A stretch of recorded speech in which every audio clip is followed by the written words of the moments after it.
Let's talk about something I'm pretty sure everyone listening has gone through. We're diving into that weird cognitive quirk, why it can be so ridiculously hard to make the smallest, most meaningless decisions. So does this sound familiar to you? You're totally on top of your game. You can crush complex projects at work, solve huge problems, but then it's time to pick a movie on Netflix or, heaven forbid, decide on a sandwich for lunch, and you just freeze. It's this super frustrating paradox, and believe me, it is incredibly common. This whole experience isn't just you being weird. It's not some random frustration. It actually points to something really, really fascinating about how our brains are wired. So let's unpack the why behind this small decision paradox. Okay, right off the bat, let's just get this out there. If you struggle with these small decisions, it is not a personal flaw. You are not bad at making choices. What you're experiencing is actually a feature, a really powerful process that's kicking off inside your brain. So, a feature, huh? What on earth does that mean? Why would your brain go into complete overdrive for something as simple as picking a cereal? Well, let's get into the actual science behind what's happening.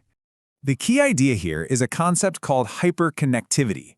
Think of this as your brain's secret superpower.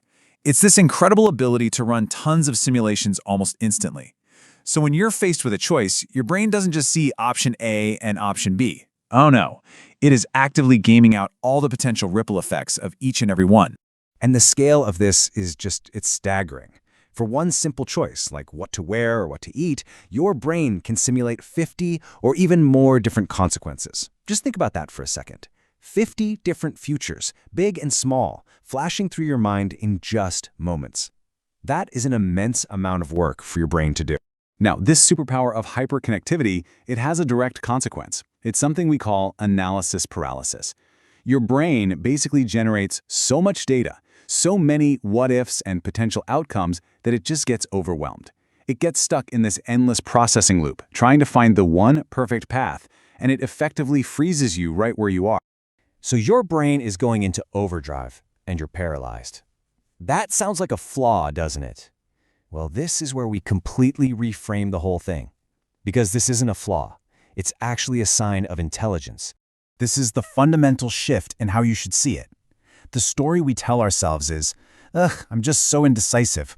But the reality is something totally different. It's not an inability to choose. It's an enhanced ability to see all the connections and consequences that maybe other people just miss. In this quote, this just illustrates the whole point perfectly. I'm going to read it directly because it's so important. You aren't indecisive. You are simply seeing the weight of every choice more clearly than others do. See? It's not a weakness. It's like you're perceiving the world in high definition. And really, that's the thought we want to leave you with. The next time you find yourself stuck on some tiny choice, instead of getting frustrated, just take a second. Try to appreciate what's actually happening. Your mind is mapping out an entire universe of possibilities. So ask yourself, is this really indecision, or is it depth?